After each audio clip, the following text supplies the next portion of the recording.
जय हिंद दोस्तों, आप सभी का स्वागत है आपके अपने YouTube चैनल बिहारी मीडिया में। मैं सनी देवल एक बार फिर आपके लिए एक ऐसा टॉपिक लाया हूं जिसको देखकर आपका मिजाज गदगदा जाएगा। तो हम लोग वर्ब का प्रैक्टिस कर रहे थे। पिछली क्लास में हमने वर्ब का 1 से लेकर 100 तक प्रैक्टिस कर लिया था। आज 100 से लेकर 200 या उससे अब तक क्वेश्चन करने का प्रयास करेंगे। तो जो लोग भी वर्ब नहीं पढ़े सबसे पहले वहां पढ़ लीजिए। उसका एक प्रैक्टिस क्लास भी हम डाल दिए हैं। इतना लंबा कॉमन ईरर इस चैप्टर में किसी ने नहीं कराया है। तो आज आइए बिना कोई विलंब किए हुए, आज थोड़ा मेरा तबीयत भी खराब है, बुखार टाइप से है, सर्दी भी हो रखा है, तो पढ़ना है पढ़ाना है, बस यही है और कुछ नहीं है। चलिए, the old woman has some food to eat. ठीक है, ओल्ड वुमन हैज अपने आप में यहाँ ठीक है, बूढ़ी महिला, हैज सम फूड, सम के बाद अमूमन फूड अनकाउंटेबल नाम होता है। ठीक है, टू ईट ये भी ठीक है, क्योंकि सम के बाद आप इन्फिनिटिव का ही प्रयोग करते हैं। तो ये वाक्य में कोई एरर नहीं था, नो एरर होता। इसके बाद इन्फिनिटिव का प्रयोग सही है। कहां पर इन्फिनिटिव, कहां पर जिरंड और कहां पर पार्टिसिपल का प्रयोग होगा हमने आपको बखूबी बता दिया है। तो जो लोग भी नहीं पढ़े जाकर पढ़ लीजिएगा। सी डेयर्स अपोज हर हस्बैंड, उसमें इतना सास है वो पत्नी को अपोज, पति को अपोज कर दे। देखिए डेयर्स में लगा दिया है इट्स, यानी सब्जेक्ट के अकॉर्डिंग किया है। अगर आप डेयर्स को रखना पसंद करेंगे तो इस अपोज को काटकर यहाँ पर टू अपोज कर दीजिए, टू अपोज कर दीजिए। या तो ये सही हो गया, दो तरीका है, या तो आप लिख लीजिए डेयर्स टू अपोज, या फिर अगर इसको रहना चाहते हैं तो आप लिख दीजिए सी डेयर्स टू अपोज, या डेयर अपोज कर दीजिए। दोनों में से क्या सही है आप निर्णय ले लीजिए। दोनों सही है अपने आप में, बस एक में डेयर्स को हेल्पिंग वर्ब रखा है नीचे वाले में और ऊपर वाले में मेन वर्ब का प्रयोग है, बाकी कोई अंतर नहीं है। हेल्पिंग वर्ब और मेन वर्ब का ही कॉन्सेप्ट है। नीड और डेयर जब कभी भी वाक्य में लिखे 1 मिनट रुकिए तब क्वेश्चन को बढ़ाइए। और नीड और डेयर से इतना क्वेश्चन करवा दिए कि आप लोग को कभी कोई समस्या नहीं होगा। इसके बाद तो कॉन्सेप्ट याद ही हो गया होगा। सी इज प्लीज मीटिंग हस्बैंड, याद रखिएगा। हम कल भी एक प्रकार का क्वेश्चन करवाए थे। प्लीज हो, इनवाइटेड हो या इंट्रोड्यूस हो। इंट्रोड्यूस हो, इसके बाद आप इन्फिनिटिव का प्रयोग करते हैं। क्या चीज का प्रयोग करते हैं? इन्फिनिटिव। बोलने का मतलब हो गया 2 + V1। तो सी इज प्लीज मीटिंग नहीं, she is please to meet. Question को जब कभी भी पढ़िएगा आंसर नहीं पता होगा जब तक तो उसके कॉन्सेप्ट को, सी अपने आप में सही था, इज ठीक है, इसके बाद वर्ब का तीसरा रूप आया प्लीज। अब प्लीज के बाद हमको चेक करना था कि क्या मीटिंग सही है या नहीं है, बस यही कॉन्सेप्ट होता है। इसको रटने का जरूरी नहीं है मेरे भाई, बस अभी हम क्वेश्चन करा प्लीज इनवाइटेड इंट्रोड्यूस के बाद इन्फिनिटिव, याद रखिए 3 चीज होता है। फिर जैसे जैसे आएगा जैसे जैसे देखेंगे। लेट अस, देखिए लेट के बाद ऑब्जेक्ट होता है और उसके बाद V1 होता है। कहने का मतलब बेयर इन्फिनिटिव का प्रयोग करते हैं। बेयर इन्फिनिटिव कहने का मतलब हम समझा दिए सिर्फ और सिर्फ V1, और ये V1 आपका प्लूरल फॉर्म में होता है, सिंगुलर V5 होता है।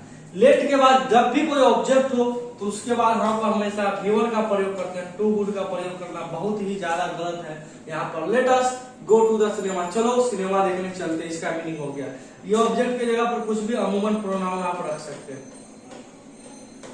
प्रोनाउन ऑब्जेक्टिव होना चाहिए, प्रोनाउन सब्जेक्टिव भी होता है, objective. Let us, let him, let them, इस तरह से कुछ रख सकते हैं। यू वर इनवाइटेड, अब आ गया इनवाइटेड, अभी हमने पढ़ाया प्लीज इनवाइटेड और इंट्रोड्यूस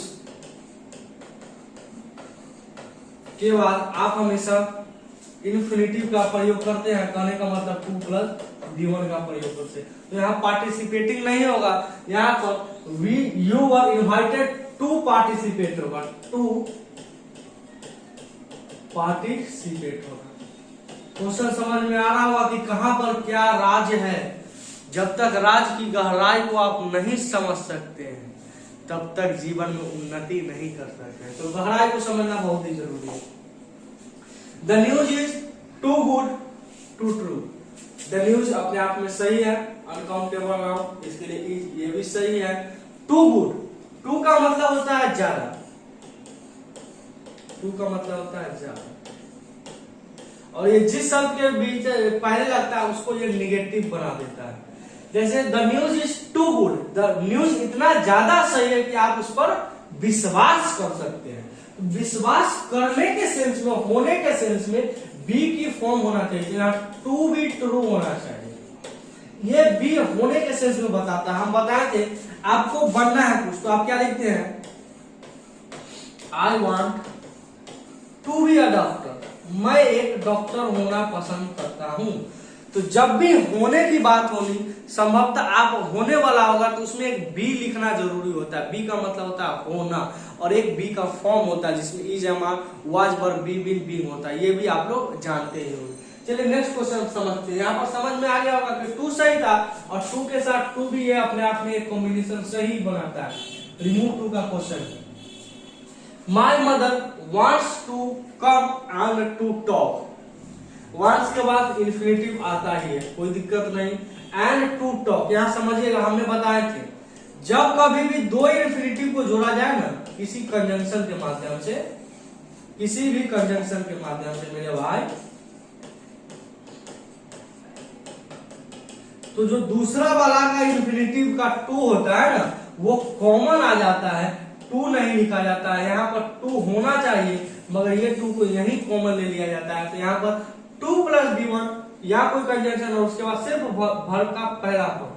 हालांकि इधर भी इन्फिनेटिव इधर भी इन्फिनेटिव गलत है, मगर इस टू को इधर कॉमन ले लिया जाता है। तो हम वही चीज चेक करेंगे। My mother wants to come and to talk, दो टू इन्फिनेटिव हो गया, तो इस एंड के बाद इस टू को आप हटा दीजिए। हटा देने से क्या होगा कि वो टू हटा नहीं है, वास्तव में यहाँ पर कॉमन आ गया है। तो my mother wants to come and talk to the grand. अब ये टू इन्फिनेटिव नहीं है, ये टू प्रेपोजिशन है, ये टू प्रेपोजिशन अवस्था स्थान का चिन्हित कर रहा है, क्योंकि इसके बाद हर का प्रयोग किया, हर ग्रैंड, समझ रहे हैं। अगर इन्फिनेटिव कब होता, जब उसके बाद वर्ब का पहला फॉर्म होता। हर आ गया है, ऑब्जेक्टिव है, ऑब्जेक्ट है, तो ये प्रेपोजिशन है, और प्रेपोजिशन के बाद जनरली ऑब्जेक्ट आता है। I forget my brother doing, याद रखिएगा, फॉरगेट के बाद सिर्फ इन्फिनेटिव का प्रयोग होता है, जिरल का प्रयोग नहीं कर सकते। तो सिंपल सा रूल है, फॉरगेट के बाद हमको इन्फिनेटिव लिखना था। I forget my brother doing नहीं, टू डू दैट वर्क होगा, टू डू दैट वर्क। कहानी को समझ में आ रहा होगा। अभी तक चार वर्ब पढ़ दिया, इनवाइटेड, इंट्रोड्यूस और पार्टिसिपेट और डिस्कस। इसका सब के बाद आप इन्फिनेटिव का प्रयोग करते हैं, और एक वर्ब यहाँ हो गया फॉरगेट, या वांट के बाद भी आप इन्फिनेटिव का प्रयोग करते हैं। ये भी समझ में आ रहा होगा। अंशु वाज मेड, चलिए हमने पॉजिटिव वर्ब में मेड का कॉन्सेप्ट पढ़ा था, यहां हम एक बार समझा देते हैं। मेड के बाद इन्फिनेटिव भी आता है, जिरन भी आता है। आपको चेक करना है कि मेड एक्टिव वॉइस में है या पैसिव वॉइस में। अगर एक्टिव वॉइस में है तो सिर्फ V1 का प्रयोग करेंगे, अगर पैसिव वॉइस में है तो 2V1 का प्रयोग करेंगे, 2 प्लस V1। मेड ये पॉजिटिव वर्ब हमने पढ़ाया था, पॉजिटिव वर्ब पार्ट 14 में पढ़ाए थे, छोटा वीडियो है, जाकर देख लीजिएगा जिसको समझना होगा डिटेल में। पॉजिटिव वर्ब तीन ही होता है, हम बताए थे, हैव, गेट और मेड, यही तीन पॉजिटिव वर्ब होता है, बाकी कोई होता नहीं है। तो मेड एक्टिव वॉइस में है तो V1, पैसिव वॉइस में है तो 2 प्लस V1। अब पहचानेंगे कैसे कि एक्टिव है कि पैसिव है, आप चेक कर लीजिए बी की फॉर्म, और उसके बाद अगर कोई भी सेंटेंस पैसिव वॉइस में होगा तो वो बी का फॉर्म होगा, और उसके बाद वर्ब का पहला रूप होगा। ये चीज याद रखिएगा, एगो बी का फॉर्म होगा, उसके बाद वर्ब का इज है, मार, वाज, वर, बी, बिन, आठों में से कोई, और उसके बाद तो यहाँ पर वाज भी नजर आ रहा है मेरे भाई, और इसके बाद वर्ब का तीसरा रूप। ये पैसिव वॉइस, तब हमको चाहिए 2 प्लस V1, तो यहाँ पर मेड 2B होगा। समझ में आ गया। अगर अंशु मेड तब यहाँ होता सिर्फ बी, अगर वाज नहीं होता तब एक्टिव वॉइस होता है। क्लियर हो गया होगा। इस वाले क्वेश्चन में कोई कंफ्यूजन नहीं होना चाहिए, इससे बहुत सारा क्वेश्चन बनता है, इस बात को ध्यान रखिएगा आप लोग। बहुत ही बेहतरीन रूल है, बहुत ही बेहतरीन कॉन्सेप्ट है। तो जितना भी हम क्वेश्चन करा रहे हैं, क्वेश्चन को मार्क करिए और उसी क्वेश्चन को आप प्रैक्टिस करिए। एग्जाम से जाने से पहले रूल्स को मत पढ़िए, बस क्वेश्चन को पढ़िए। जब कभी भी वर्ब से कुछ समस्या आए तो एक बार क्वेश्चन को उठा के देख लीजिए, उससे नीचे जो हम रूल लिखवाते हैं उसको देख लीजिए, कभी कोई समस्या नहीं आएगी मेरे भाई। ही वॉज सीन, ठीक है। चलिए, ही वॉज सीन रीडिंग नहीं, he was seen to read. अब कहानी को हम समझा देते हैं। सी के बाद इन्फिनिटिव भी आता है और जीरो नहीं आता। कब इन्फिनिटिव आएगा, कब जीरो। एक्टिव पैसिव इसमें भी खेल है। अगर सीधा से समझ लीजिए, इसमें भी एक्टिव पैसिव का ही खेल होता है। इन्फिनिटिव कब आएगा, जब पैसिव वॉइस में होगा, और जीरो कब आएगा, जब एक्टिव वॉइस में होगा।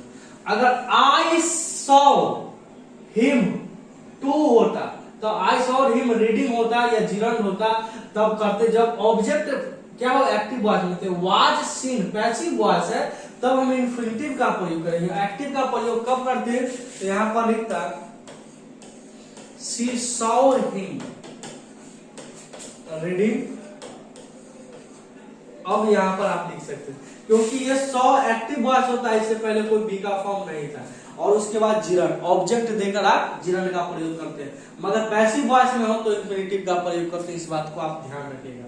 ये भी एक प्रकार का पॉजिटिव वर्ब मेड का ही तरह काम करता है। हालांकि ये पॉजिटिव वर्ब नहीं होता है, ये पॉजिटिव वर्ब में गिनती, मगर फंक्शन सेम होता है कार्य करने का, इस बात को ध्यान रखिएगा। The teacher always encourages the students. 111 number question है, हम लोग 111 पर पहुंच गए हैं। The teacher always encourages the student. देखिए, एक तो इनकरेजेस ये आपका मेन वर्ब हो गया, और दूसरा एक वर्ब यहां दे रखा है। एक वाक्य में कभी भी दो मेन वर्ब नहीं हो सकते, किसी एक को आपको बदलना ही होगा। तो हम सब्जेक्ट के अकॉर्डिंग इनकरेजेस को रहने दिए और इस वर्ब को हमने इन्फिनिटिव बना देते हैं, to work hard. To work hard, समझ में बात आए। टू वर्क हार्ड लिख दिए, अब कोई दिक्कत नहीं है इस सेंटेंस में, कोई कंफ्यूजन नहीं। क्यों, उसको समझते हैं। क्योंकि एक मेन वर्ब हुआ, एक मेन वर्ब हुआ। अब यहाँ पर 2 + V1 लिख दिए, इसका मतलब ये इन्फिनिटिव का काम कर रहा है। किस चीज का काम कर रहा है, इन्फिनिटिव का काम कर रहा है, जो कि अपने आप में नाउन होता है, संज्ञा होता है। इस बात को आप हमेशा ध्यान रखिएगा। एक वाक्य में, एक जंगल में कभी भी दो राजा नहीं हो सकता है, भले ही शेर अनगिनत हो, राजा एक ही होगा। उसी तरीका से एक वाक्य में दो मेन वर्ब नहीं हो सकता। क्यों, क्योंकि जंगल का राजा सिर्फ एक ही होता है।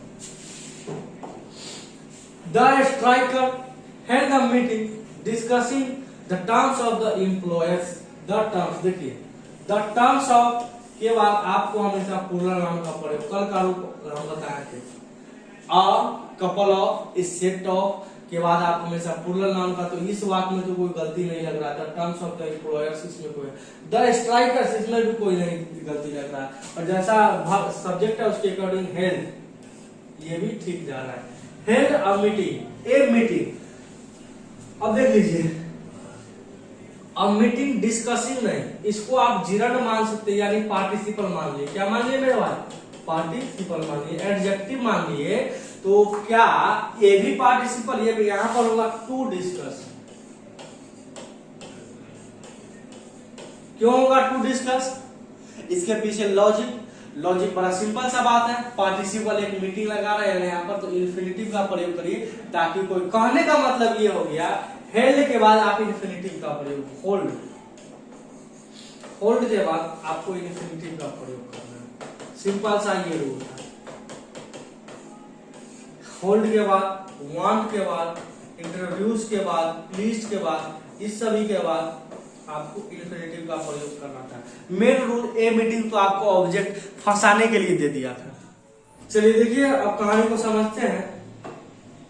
Mister Pathak sent his son to Germany to be educated. ठीक है, मिस्टर पाठक ने भेजा है अपने बेटे को कहां पर, टू जर्मनी। जैसे आई गो टू पटना, उसी तरीका से टू जर्मनी। सही है, टू बी एजुकेटेड क्यों भेजा है भाई, क्योंकि शिक्षा ग्रहण के लिए। ग्रहण होने, जब भी बात होने की होगी तो ये बी का मतलब होना होता है, और बी के बाद आप हमेशा वर्ब का तीसरा रूप का प्रयोग करते हैं। अगर जनरल सेंस में रहता तो टू एजुकेट करते, टू एजुकेट करते। मगर यहाँ पर होने की बात हो रही है तो टू बी एजुकेटेड। इस वाक्य में कोई गलत नहीं है, कोई गलती नहीं, नो ईरर। चलिए, आपको कहानी समझ में आ रही होगी। थोड़ा सा साउंड देख लीजिए कैसा है, नहीं है बताइए, क्योंकि हमको लग रहा है कि थोड़ा सा आज हम लेस कॉन्फिडेंट है। इसके वजह का रीजन है कि थोड़ा सा सर्दी बहुत ज्यादा हद से बढ़ा हुआ है, और प्यार जब हद से बढ़ जाता है तो कुछ भी हो सकता है, तो कुछ भी हो सकता है। चलिए, next concept, you had better to stop taking medicine which had harmful side effect. चलिए, हम कुछ फंक्शन यहाँ पर रूल शायद वहां पर नहीं करवाए हैं, समझ लीजिएगा। चाहे हैड बेटर हो, चाहे हैड सूनर हो, हैड सूनर, या फिर हैड रैदर हो, या हैड के जगह पर आप वुड कर दीजिए, वुड बेटर हो, वुड सूनर हो, या फिर वुड रैदर हो।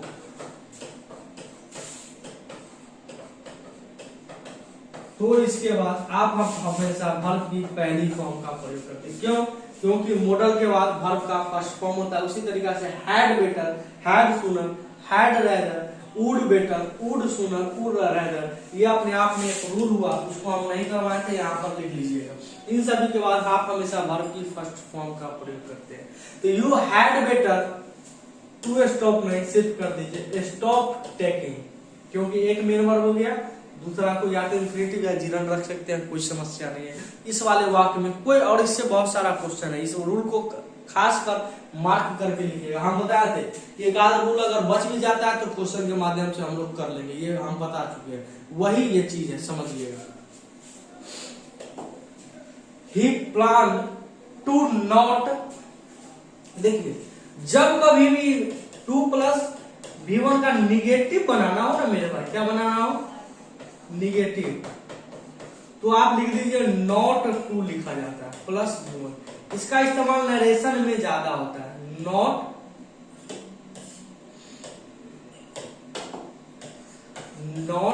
टू v1, इसका इस्तेमाल नरेशन में ज्यादा होता है। तो ही प्लान नॉट टू कर दीजिए, टू नॉट नहीं, नॉट टू। अब ठीक है, प्लान के बाद इन्फिनिटिव का प्रयोग किया गया है, और प्लान इंट्रोड्यूस अभी वर्ब पर है, प्लान के बाद इन्फिनिटिव का प्रयोग करना है। ये भी चीज समझते बुझते आगे चलना है। बाकी कैसा लग रहा है क्लास बताइए, बहुत ज्यादा समस्या है। चलिए, डू यू नो, एक गाना, do you know to play the harmonium, क्या आप नो के बाद जीरन करते हैं, I know, do you know playing the harmonium. Know के बाद आपको जीरन का प्रयोग करना होता है, नो के बाद जीरन का प्रयोग करना होता है। सिंपल सा बात है, do you know playing the harmonium, क्या आप हारमोनियम बजाना जानते हैं। The teacher instructed the students, देख लीजिए द टीचर सही है, इंस्ट्रक्टेड द स्टूडेंट्स, द के बाद स्टूडेंट्स, ये भी सही है। अब इंस्ट्रक्टेड के बाद कुछ होता नहीं है तो ये वाक्य में नो ईरर, क्योंकि ये वाक्य बहुत ही छोटा है, कुछ ऐसा बुझा नहीं रहा है कि गलत हो। वर्ब के अकॉर्डिंग सब्जेक्ट ठीक है, सब्जेक्ट के अकॉर्डिंग वर्ब ठीक है, कोई गलती नहीं है इसमें। चलिए, सी डेयर नॉट टू टेल, आ गया फिर वही राम कहानी। चलिए, नीड और डेयर इतना बार कर लिया है ना मेरे भाई, नीड और डेयर का, इससे कभी कोई क्वेश्चन फंसेगा ही नहीं। नीड और डेयर के बाद आप चेक करिए क्या आया, 2 प्लस v1, यानी कि ये नाउन दिया है, इन्फिनिटिव करने का मतलब नाउन, और नाउन से पहले आपको मेन वर्ब बनाना है। तो हम डेयर नॉट को छोड़ देते हैं, दो तरीका, इसको दोनों तरीका से क्या लिखना हम दोनों बताएंगे। या तो आप लिख लीजिए सी डेयर्स नॉट को रहने दिया जाए ना, तो नॉट को रहने देते हैं, ये बना देते हैं she does not dare to tell. ये पहला तरीका है सही करने का। अगर डेयर नॉट को रखना चाहते हैं तो आप लिख दीजिए सी डेयर नॉट टू टेल की जगह पर सिर्फ टेल लिख दीजिए, अब सही। क्योंकि ये हेल्पिंग वर्ब और हेल्पिंग वर्ब के बाद टेल एक मेन वर्ब, और वहां पर ये डेयर मेन वर्ब, यहां पर ये डेयर हेल्पिंग वर्ब है, अब टेल मेन वर्ब, और ये डज नॉट डेयर तीनों आपका हेल्पिंग वर्ब है, सॉरी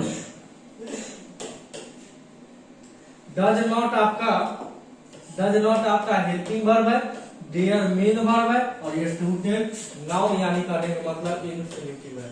बाकी ऑप्शन के अकॉर्डिंग देख लीजिए एग्जामिनर ने क्या सही दिया है।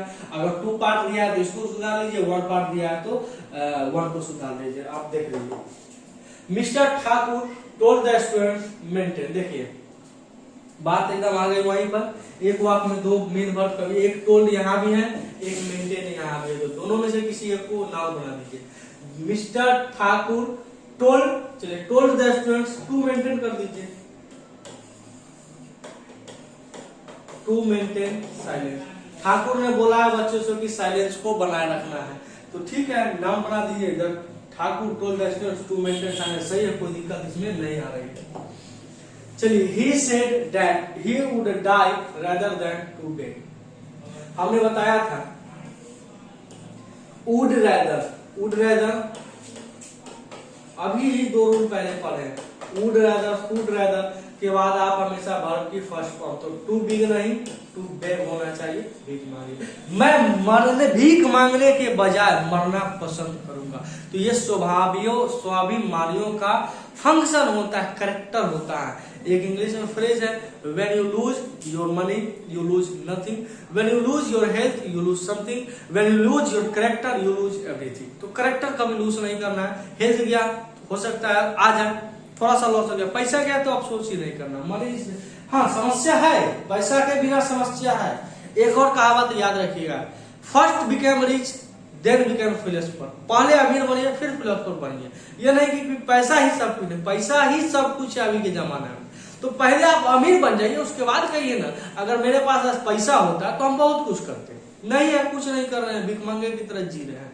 तो पैसा होता तो बहुत कुछ हम कर सकते थे, तो ऐसा नहीं। तो पहले अमीर बनना फिर फिलोसोफर बनना, पैसा कमाना जरूरी है, money is everything. Imagine to live with someone who never stop talking. देखिए स्टॉप के बाद जीरंड आता है, इस बात को याद रखिए।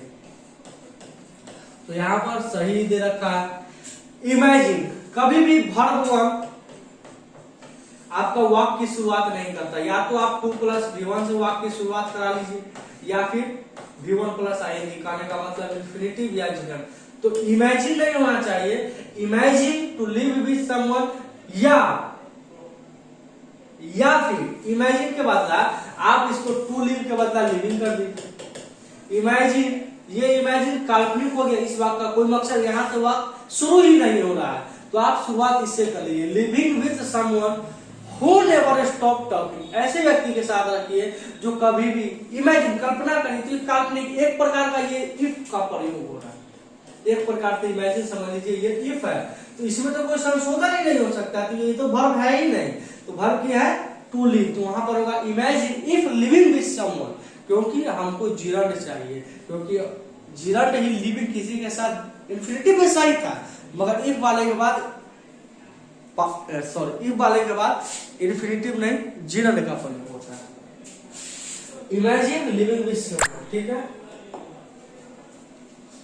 आगे देखते हैं बात की गहराई को। ही इज थिंकिंग ऑफ, किसी भी प्रीपोजिशन के बाद, किसी भी प्रीपोजिशन के बाद जिरंड का प्रयोग करते हैं, चाहे प्रीपोजिशन कैसा भी रहे, हमको उससे कोई मतलब नहीं है। प्रीपोजिशन है उसके बाद जिरंड आना चाहिए। तो he is thinking of, of अपने आप में प्रीपोजिशन, इसके बाद टू लिविंग नहीं लिविंग होना चाहिए, living this job and going abroad. यहां से भी समझ सकते थे कि हमेशा सेम चीजों को जोड़ा जाता है। एंड के बाद गोइंग था तो उससे पहले भी लिविंग होना चाहिए, जीना भी होना चाहिए, आईएनजी। क्योंकि आप, हम कल एग्जांपल बताए, आप आदमी और आदमी की जोड़, मैं बोले 5 आदमी और 2 आदमी, कितने आदमी? तो बोलिएगा सरदार पूरे 7। मगर हम बोले 5 आदमी और 2 औरत, कितने आदमी? तो कह दीजिएगा 7 आदमी। तो औरत को आप आदमी नहीं बना सकते, 5 आदमी और 2 औरतें रहेगा। हमेशा एंड सेम चीजों को जोड़ता है। वही है, जिरन था तो यहाँ भी जिरन को जोड़ा गया। ही प्रेफर प्लेइंग, याद रखिएगा, प्रेफर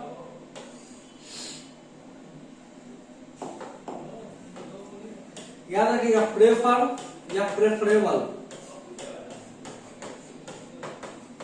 प्रेफर या प्रेफरेबल के बाद टू का प्रयोग करता है, दैट का प्रयोग नहीं होता है। तो ही प्रेफर्ड प्लेइंग, टू गलत का, टू तो सही था। He preferred playing football to study, यहाँ पर प्लेइंग है और यहाँ पर स्टडी है, तो ये दोनों गलत है, दोनों को एक कर दीजिए और यहाँ पर स्टडी कर दीजिए। समझ गए? प्रेफर एक बहुत ही खतरनाक रूल होता है, याद रखिएगा। प्रेफर के बाद जिरन, फिर टू, प्रेफर के बाद जिरन, फिर टू, फिर जिरन, रूल ये होता है। और सिर्फ एक बार बोलता है तब तो कंफ्यूजन ही नहीं होता। समझ गए? इस रूल को याद रखिएगा। I have no objection to your lived here, हमें कोई ऑब्जेक्शन नहीं है, हमको कोई ऑब्जेक्शन नहीं है आपका यहाँ रहना।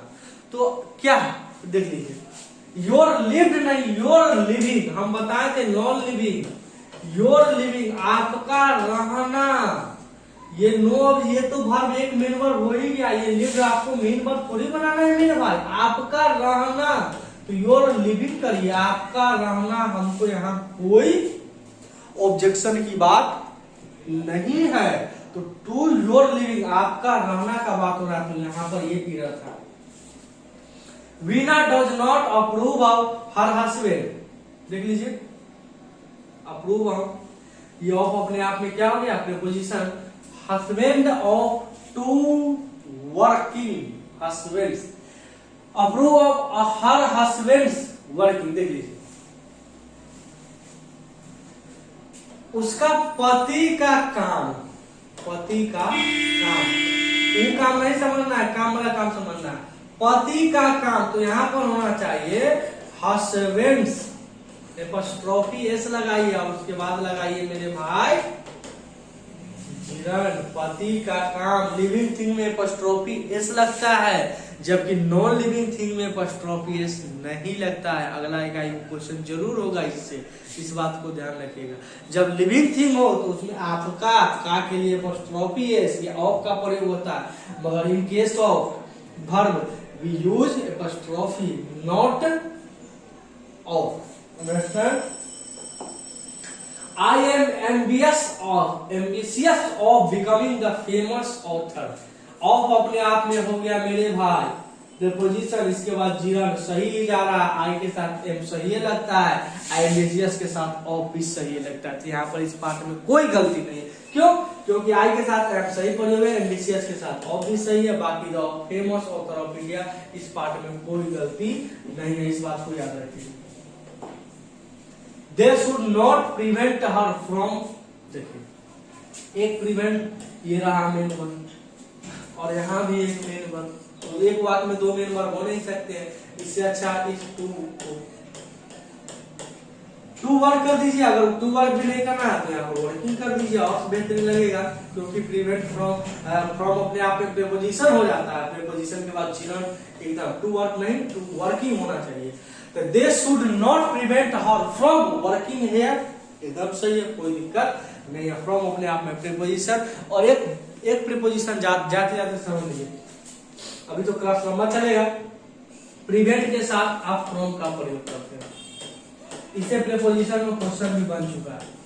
प्रिवेंट के साथ फ्रॉम का प्रयोग होता है, इस बात को याद रखिएगा। यहाँ तक कोई समस्या नहीं है। Next question, To use unfair means at the examination is not desirable. Is not, ये इज आया है मेरे भाई to usefully. Using unfair means, खूबसूरत लग रहा है जीवन से। यूजिंग अनफेयर मीन्स कहने का मतलब गलत तरीके से एग्जाम में करना डिजायरेबल, स्वीकार नहीं है, पसंद नहीं है। तो टू यूज की जगह अगर आप यूजिंग कर देते तो ये सही होता, क्योंकि ये अपने आप में पार्टिसिपल बन जाता और अनफेयर मीन्स ये नाउन बन जाता। और हम बताए थे नाउन के पहले अमूमन इंफिनिटिव नहीं आता है, जिरंड आता है। इसको समझ लीजिए। he must have consulted with me before अपने आप में preposition, before अपने आप में preposition, और इस preposition के बाद gerund taking। he must modal के बाद have आता है, कोई दिक्कत नहीं है। have के बाद verb 3 भी आता है, कोई दिक्कत नहीं, सही जा रहा है। विथ मी ऑब्जेक्ट ठीक है, कंसल्ट के साथ विथ, बस दिक्कत कहाँ था, प्रीपोजिशन के बाद हमको जिरंड लिखना होता है। The teacher was डिस्प्लीज at my not attending the class regularly. मेरा क्लास को रोज अटेंड नहीं करना। देखिए एट कंजंक्शन होता नहीं है, प्रीपोजिशन होता। द टीचर वाज डिस्प्लीड एंड, अगर यहां आता एंड माई तो एंड होता, तो आई एम नॉट होता, and I am not attending the class, ये आई वाज कर सकते थे, ठीक था। मगर ये तो है हमारा प्रीपोजिशन। अब प्रीपोजिशन के बाद आपका क्लास नहीं आना, तो माई नॉट अटेंडिंग नाउन बनाइए इसको, क्योंकि एक ही वाक्य की बात हो रही है। ये वाक्य एक ही वाक्य की कर रहा है, एक ही वाक्य की हो रही है, एक ही वाक्य की हो रही है। दूसरा वाक्य, दो वाक्य नहीं है कि आप उसको सब्जेक्ट लेकर बना सकते थे। इसका आंसर यहाँ था, पार्ट 3 में गलती था। और देखिए जब 1 2 3 लिखा हुआ है तो हो सकता है आपके एग्जाम में एक की जगह ABCD, नो एरर भी अपने आप में 5वां या 4था भाग होगा। Heard the noise my son woke up, woken। Heard आवाज सुनने के बाद मेरा बेटा उठ गया। तो heard देखिए अमूमन पास्ट पार्टिसिपल खत्म हुआ काम के लिए होता है। अरे आपका आवाज सुना तब ना क्विक काम हुआ, तो hearing the noise, hearing the noise, आवाज सुनने के बाद मेरा बेटा बेकर। तो यहाँ पर प्रेजेंट पार्टिसिपल का प्रयोग होगा, ना कि पास्ट पार्टिसिपल का प्रयोग होगा। आप जाके पार्टिसिपल नाम का टॉपिक पढ़ लीजिए। मेरे समझ से 6 7 8 9 10 11 या 12 में होगा, पार्ट 11 या 12 में होगा पार्टिसिपल, तो वहां से जाकर पढ़ लीजिए। इंफिनिटिव जिरंड पार्टिसिपल कभी समस्या नहीं। Having working hard he felt tired, ठीक है, वाह भाई वाह। याद कर जहिया कुंवर रहलू, अब पियावा से पहले हमार रहलू। यहाँ पर समझिएगा, थोड़ा सा मोमेंट बना देते हैं। हमने पॉजिटिव वर्ब पढ़ा था है, गेट और मेक, यही पॉजिटिव वर्ब हैव का नाउन है। हैविंग के बाद आप वर्ब 3 लगाते हैं। हैविंग बीन वर्क लिख लीजिए, हैविंग वर्क हार्ड।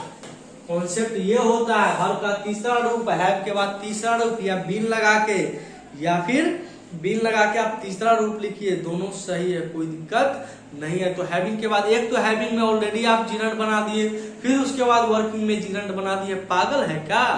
ऐसा नहीं होता है दुनिया में, समझ लीजिएगा। Positive verb. ओपन द अलमीरा ही टुक आउट द वॉच। अलमीरा को खोलते ही, उसने वॉच खोलते ही, तो ओपन ना, ओपनिंग द अलमीरा।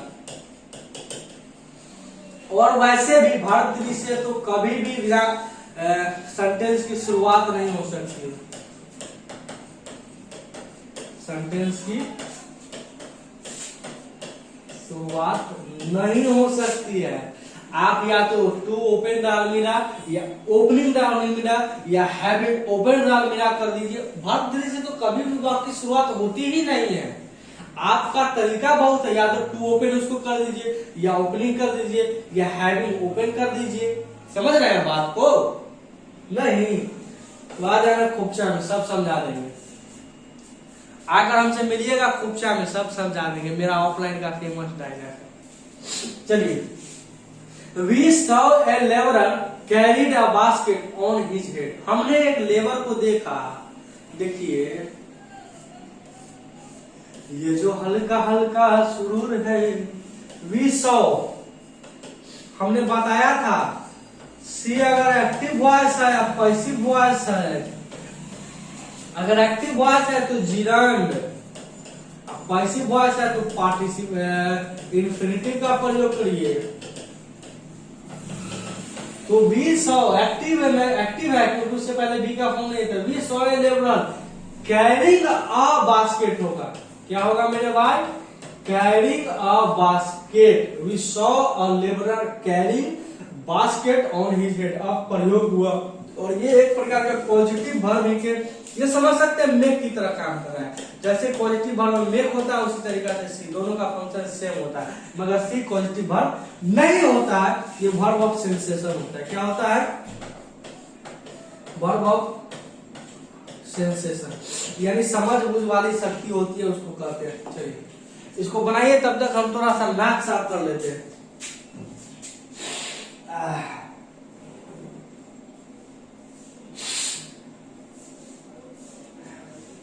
चलिए, taken off the shoes we creep cosily along the passage. Sound वगैरह देख लीजिए। तो वर्ब का तीसरा रूप कभी भी वाक्य की शुरुआत नहीं करता है, तो आप या तो टेकिंग कर लीजिए या टू टेक कर लीजिए, जो मन है सो कर लीजिए। टू टेक भी कर सकते हैं या हैविंग टेकन भी कर सकते हैं। हमारा टेकिंग ज्यादा सही है, क्योंकि वर्ब का तीसरा रूप कभी वाक्य की शुरुआत करता ही नहीं है। The police inspector spent a lot of money modernized the house। वाह भाई वाह, एक वाक्य में दो मेन वर्ब, यहाँ भी स्पेंड, यहाँ भी मॉडर्नाइजिंग। तो स्पेंड के बाद अमूमन चिरंड आता है, तो इसको एक नाउन बना दीजिए, मॉडर्नाइजिंग। पुलिस इंस्पेक्टर ने बहुत सारा पैसा हाउस को नव निर्माण के लिए लगा दिया, उसको सुंदर बनाने के लिए पैसा बर्बाद कर दिया। वही बात है, हराम का पैसा है, बनाए करेगा। The mechanic wasted a whole afternoon trying to repair the car. चलिए बताइए तो इसमें क्या इधर, यहाँ भी वर्ब का मेन वर्ब हो रहा है ए होल आफ्टरनून। मैकेनिक ने पूरी दोपहर बिता दिया। ट्राइंग, ठीक है, ट्राइंग के बाद टू प्लस V1 इंफिनिटिव, ये भी सही है जा रहा है। याद रखिएगा, ट्राइंग के बाद इंफिनिटिव का प्रयोग करता है ट्राइंग। अब दो मान के चलिए, ट्राइंग रिपेयरिंग, तब अच्छा लगता, दो चिन्ह नहीं, ट्राइंग रिपेयर। जब कभी दो इंफिनिटिव लिखना हो तो एक इंफिनिटिव एक को चिन्ह बना दीजिए, चलेगा। He was stood at the door when I arrived। जब मैं वहां पहुंचा तो वो वहां पर खड़ा हुआ था। तो he was stood नहीं, he was standing कर दीजिए। he was standing या was को हटाकर या he stooding कर सकते हैं, वो भी सही है। stand stood होता है। तो he was standing at the door when I, जब मैं वहां पहुंचा तो वहां पर आप पहुंचे तो ऐसे बात थोड़ी कि हम खड़ा है तो आप आए तो हम बैठ गए भाग कर, हम तो करीब खड़े हैं, वही बात हो रहा है। स्टैंडिंग खड़े का बात हो रहा है, पोजीशन बता रहा है। He found a tree lied across the road। सबसे पहले लाई तो गलत है, क्यों? क्योंकि लाई का मतलब होता है झूठ बोलना, और इसका V2 बनता है लाइट और भीटर बनता है लाइट। ये झूठ बोलना के सेंस में होता है। एक बार होता है लाइट ले, ये लेटना पड़ना के सेंस में होता है। एक और होता है लेड और लेड, ये किसी चीज को तिरछा रखना टिल्ट रखना के सेंस में होता है। तो सबसे पहले तो लाइट झूठ बोलना, या झूठ बोलना। पेड़ पड़ा हुआ था तो यहाँ पर कर सकते हैं लाइट, क्योंकि जिरन चाहिए। He found a tree lying across the road. अब ठीक है, ये to lying across the road दोनों में से कोई सही है, मगर लाइन ज्यादा सही है. Having tried one end of the road to his weight, he threw the other end out of the window. यहाँ समझिएगा, having tried one end, याद रखिएगा मेरे भाई, having और tried दो को एज लगा ले, तो having अपने आप में पॉजिटिव वर्ब की तरह काम लेता है. या तो इसके बाद वर्ब का तीसरा रूप लिख दीजिए, या बीन लगाकर तीसरा रूप लिख दीजिए. एक एक्टिव वॉइस होता है और एक पैसिव वॉइस के सेंस में. एक्टिव वॉइस एक एक्टिव वॉइस के सेंस में होता है, दूसरा पैसिव वॉइस के सेंस में होता है. और एक्टिव है तो सबसे पहले हैविंग ट्राइड लिख दीजिए या बीन ट्राइड, जो एक्टिव पैसिव देखकर समझ में आ रहा है करिए. कुछ तो अपने से करिए भाई, पढ़ना आपको है, हमको नहीं. हम सिर्फ पढ़ा रहे हैं, क्वेश्चन करवा रहे हैं पूरे उत्साह के साथ. बुखार लगा हुआ है तब भी करवा रहे हैं. अब इससे बड़ा बात क्या हो सकता है मेरे भाई. आपको पढ़ना खुद पड़ेगा, क्वेश्चन करिए 2 बार 3 बार 4 बार, तभी प्रैक्टिस में man perfect. Walking in the field late night, a snake bit me and that was reason why I was in hurry. इतना लंबा क्वेश्चन कहां से ला तू यार, तुम लोग इतना माथा दर्द कर वो पागल हो जाएगा यार. याद रखिएगा, जब कभी भी बड़ा क्वेश्चन है तो उसका गलती शुरुआत में होता है. ये वो टॉपिक कॉन्सेप्ट बता रहे हैं. जब आप टहल रहे थे तब आपको एगो सांप कर दिया. That the reason why I was in hurry. यही कारण है कि हम एकदम जल्दी में थे. Why यहाँ वो वॉकिंग इन द फील्ड, भाई जिन्होंने वॉकिंग कोई सही सेंस नहीं दे रहा. तो वाई दो काम एक साथ कर रहे हैं ना भाई. जब दो काम एक साथ कर रहे हैं वाई या वेन का प्रयोग होता है. वाइल आई वाज, यहाँ पर पास्ट चल रहा है, I was walking in the field करिए, वॉकिंग इन द फील्ड. अब ये सही हुआ. क्यों मेरे भाई, क्योंकि इसके पीछे रीजन है कि दो कार को एक साथ, जब आपको सांप ने काटा यही कारण था कि आप तरफड़ा के दौड़े तो भाग गए. तो दो काम एक साथ हो रहा है, एक के बाद हो रहा है. तो वाइल और वेन ये conditional sentence, conjunction, syntax, tense सब में ये वाइल और वेन का कॉन्सेप्ट आया हुआ. तो थोड़ा इंतजार का मजा भी लीजिए, आराम आराम से चलते हैं. कुछ चीज टेंस के लिए भी रहता है तो वहां समझेंगे. हैविंग हैड रिच्ड, अभी बताएं कि हैविंग के बाद या तो वर्ब का तीसरा रूप आता है या बीन प्लस तीसरा रूप आता है. बीन प्लस तीसरा रूप. तो हैविंग के बाद हैड को दिख रहा है, हैविंग रिच्ड. ठीक है, अगर हैड को हटाकर बी लिखना चाहते हैं तो देख लीजिए एक्टिव में रहेगा कि पैसिव में रहेगा. समझ में आ गया. हैविंग हैड रिच्ड कुछ होता नहीं.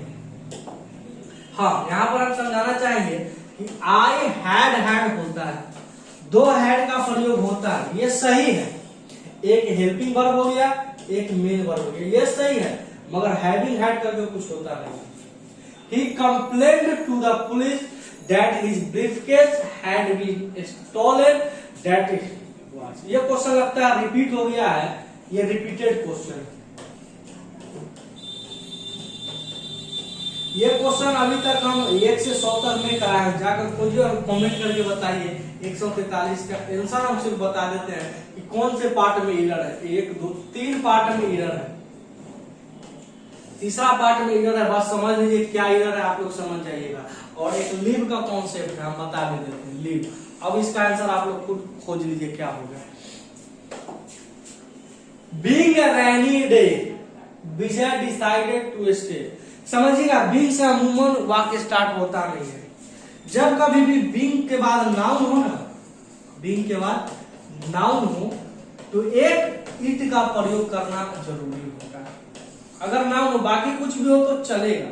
एक आध क्वेश्चन एग्जामिनर ने सही माना है, वहां पर एडवर्ब देकर बीइंग के बारे में भर दे दिया तो वहां सही माना. मगर बीइंग से अमूमन स्टार्ट होता नहीं. 90% केसेस में बीइंग वाक्य की शुरुआत नहीं करता है. आप बीइंग से पहले कर लीजिए. It being a rainy day कर लीजिए, यहाँ पर इट कर लीजिए. क्या कर दीजिए, इट का प्रयोग कर दीजिए. सही है. अब यहाँ तक समझ में आ गया होगा. अब नेक्स्ट क्वेश्चन को समझते हैं क्या है. चलिए, coming towards the market the basket of egg slip from her head. Coming towards तो कोई होता नहीं है ये तो सेंटेंस कमिंग टुवर्ड्स होता नहीं है, या लिख लीजिए while I was coming towards the market, जब मैं व्हाइल या व्हेन से इसको शुरुआत करा दीजिए। कमिंग टुवर्ड्स होता कुछ नहीं है, याद रखिएगा। और ये वाक्य ही गलत है, ये एक स्पेशल केस है जो कि अब एग्जामिनर नहीं पूछता इसे, क्योंकि ये फालतू रूल है, मैं फालतू से क्वेश्चन सुनाता नहीं, तो हम भी ज्यादा टाइम नहीं बर्बाद करेंगे। Being Sunday I and my friend decided to go for a walk in the large forest. Being अभी बताया, being से कोई वाक्य अमूमन शुरुआत होती नहीं है, और being के बाद अमूमन नाउन है संडे, तो यहाँ पर it का प्रयोग कर दीजिए कि being Sunday I and my friends, Sunday होने के पश्चात या संडे होने के कारण मैं और मेरे दोस्त जंगल में जा रहे हैं घूमने टहलने ऐसा यासी करने। We were still talking about what we should do when we heard the children shouting.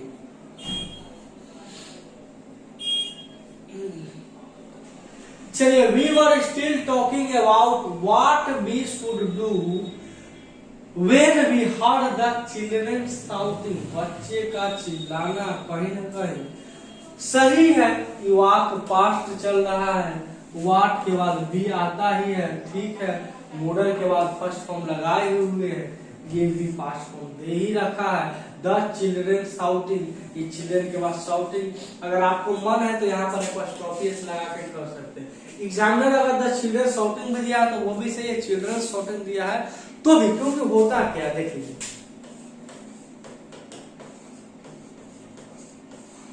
Children के बाद अपॉस्ट्रोफी एस तो ऐसे भी नहीं लगता है, क्यों? क्योंकि प्लूरल के बाद आप एपोस्ट्रोफी की सिर्फ एपोस्ट्रोफी जिसमें एस साउंड आता है उसमें लगता है, बाकी सब में एस लगता है। ये हम नाउन में इस क्वेश्चन को 147 नंबर क्वेश्चन को आप नोट करके रख लीजिएगा। हम लोग इसको नाउन में पूरा गहराई से समझेंगे इसका कॉन्सेप्ट। ये नाउन प्लस वर्ब का क्वेश्चन बना दिया है, और जब भी दो चैप्टर को मिलाकर क्वेश्चन बनता है तो क्वेश्चन टफ होता ही है, इस बात को याद रखिएगा। चलिए नेक्स्ट क्वेश्चन पढ़ते हैं।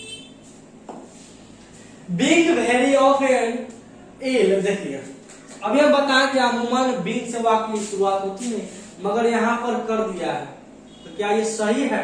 It being very often ill सही है कि गलत है, पहले हमको सो बताइए। And frequently absent, he had no opportunity to finish his work or to do much of it in fact। 148 number का आंसर आप लोग कमेंट करके बताइए। अभी तक पढ़ा है, अभी बीइंग का कॉन्सेप्ट लगाए हैं, क्या लगाए हैं मेरे भाई? बीइंग का कॉन्सेप्ट लगाए हैं, उसको आप कमेंट करके बताइए यहाँ पर कौन से पार्ट में एरर है, हम इसका जवाब कमेंट में आपको दे देंगे, समझ गए? कमेंट जैसे ही आएगा हम इसका जवाब दे देंगे। चलिए नेक्स्ट क्वेश्चन देखते हैं। टेकिंग टी, इसके बाद एक क्वेश्चन और है, चलिए। Taking tea, he went to the office.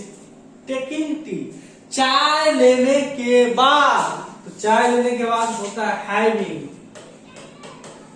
Having taken T, having taken T, having taken T. Have का मतलब होता है कौन है? I am having T. Have का मतलब ईट होता है, हैव का मतलब गपागप मारने के लिए ईट का प्रयोग, जैसे I am having my food, मैं अपना भोजन ले रहा हूँ, तो खाने के सेंस में हैविंग का प्रयोग। तो हैविंग टेकिंग, हैविंग का मतलब टेकिंग टी। टेकिंग टी क्या होता है भाई? हैविंग टेकिंग, हैव, और ये बहुत ही बेहतरीन इंग्लिश है हैविंग का प्रयोग। आई एम हैविंग, आप जब अमूमन देखते होंगे बड़े बड़े स्टार लोग जब बोलते हो तो उसमें हैविंग का प्रयोग करते हैं। आई हैव या हैविंग बहुत ज्यादा प्रयोग होता है, तो वहां ही होता है इसका प्रयोग। यहाँ तक समझ में आ गया। अभी 50 क्वेश्चन हुआ, 50 क्वेश्चन और करके इस क्लास को खत्म करते हैं। जज एवरीथिंग, अरे भाई V1 से कभी वाक्य की शुरुआत होता है? अरे सारा कुछ पढ़ लिए हैं, अभी भी पता नहीं है राम का शादी किससे हुआ। अरे भाई जब V1 और V3 से तो वाक्य का शुरुआत ही नहीं होता है, या तो 2+V1 या जजिंग कर लीजिए, ये कॉन्सेप्ट है। इसके बारे में और डिटेल से जानना है तो और क्वेश्चन को बनाइए, दंदनाते रहिए। देखिए इतना बड़ा क्वेश्चन, इतना बड़ा क्वेश्चन पहला जैसी पढ़ेगा वही। अब हमको बाकी पढ़ने की क्या जरूरी है?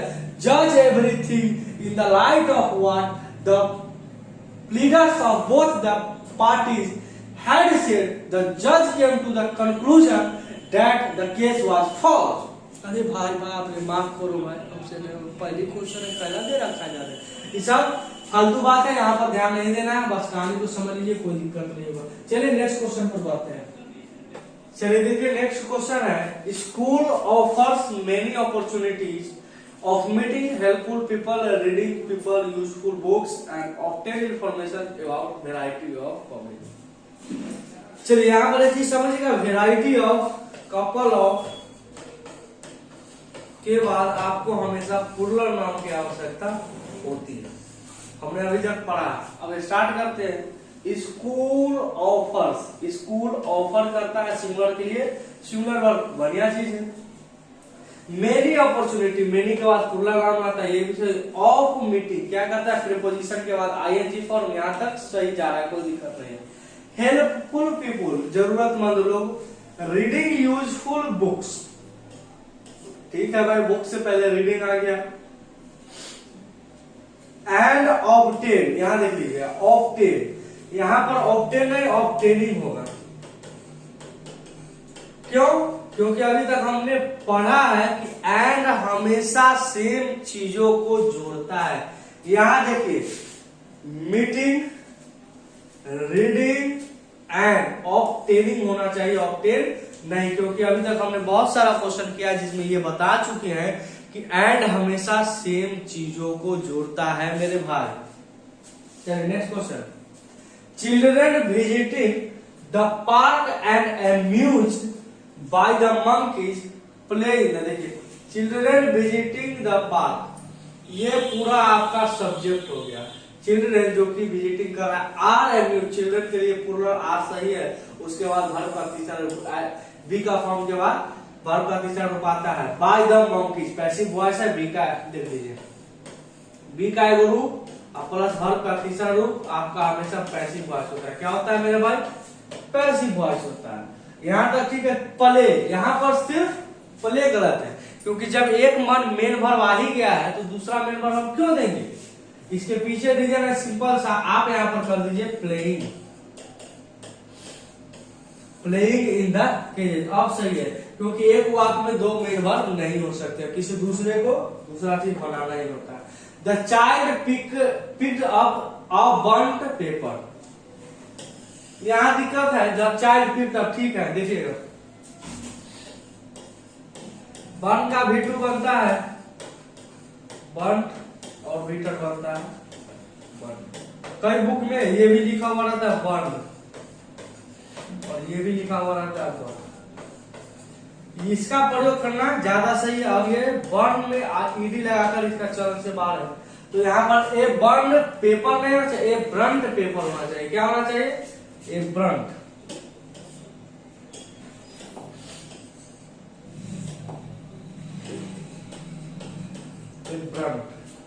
तो यहाँ पर बर्न को करके क्या कर दीजिए? बर्न। ये वर्ब की भाई V1 V2 यानी कि ये पार्टिसिपल एडजेक्टिव सी क्वेश्चन थी। The parents scolded the child for having, हमने कल ही पढ़ाया था, कल ही क्या पिछले क्लास में देखे हैं।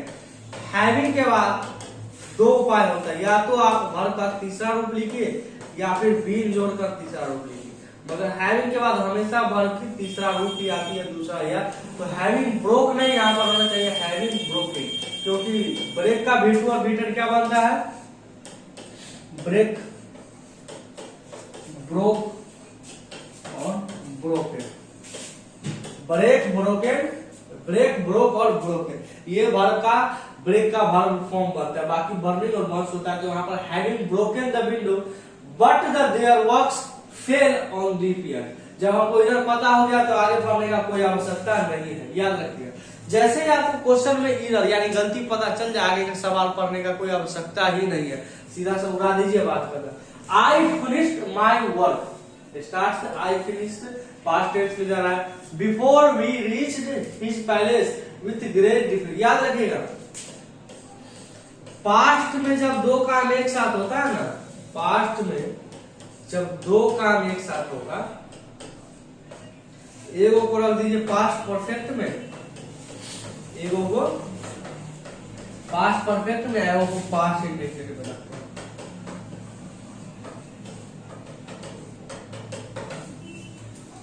जब पास्ट में दो काम, मान के चलिए हम पास्ट में खाना खाए और चल दिए, हम कल खाना खाए और पढ़ाने चल दिए, तो पास्ट में दोनों काम है, खाना खाए उसके बाद, तो बस जो पहले काम होगा उसको पास्ट परफेक्ट में रख दीजिए, बाद वाला काम को पास्ट इंडेफिनिट में रख दीजिए। अब यहाँ पर इसमें आप सुधार लीजिए, आई हैड फिनिश्ड होना चाहिए, क्योंकि पहले आप काम को फिनिश कर लिए, तब वहां उस जगह पर पहुंचने से पहले हमको काम खत्म कर लेना था, तो पहले आप काम खत्म कर लिए तब ना आप वहां पर पहुंचेगा। पास्ट में ही बात कर रहा है, भविष्य की कल्पना नहीं कर रहा है। ये सिंपल सा रूल है, इससे क्वेश्चन हालांकि हम टेंस में इन डिटेल पढ़ेंगे, तो इनको भी एक मार्क करके रखिएगा। ये 155 नंबर टेंस में हम लोग और डिटेल से पढ़ेंगे। चलिए, he was so inquisitive that he rose many. He was so inquisitive.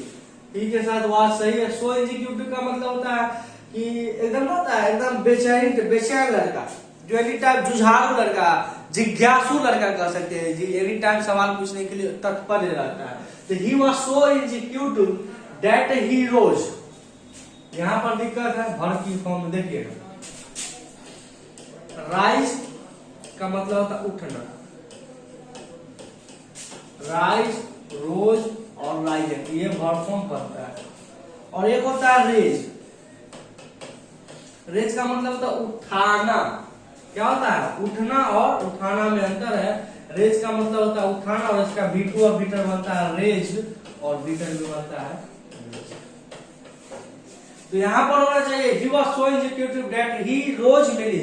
वह बहुत सारा क्वेश्चन उठता नहीं, उठाता है। क्या करता है मेरे भाई? उठाता है। तो यहाँ पर रेज ना होना चाहिए, he raised many question। वह बहुत सारा सवाल क्लास में उठाता है। वह इतना पढ़ने में होशियार या जिज्ञासु है कि क्लास में सिर्फ सवाल ही पूछते रहता है। इसका मीनिंग ये होना चाहिए। तो ये confusing verb pair part number 14 से हम क्वेश्चन है। कंफ्यूजिंग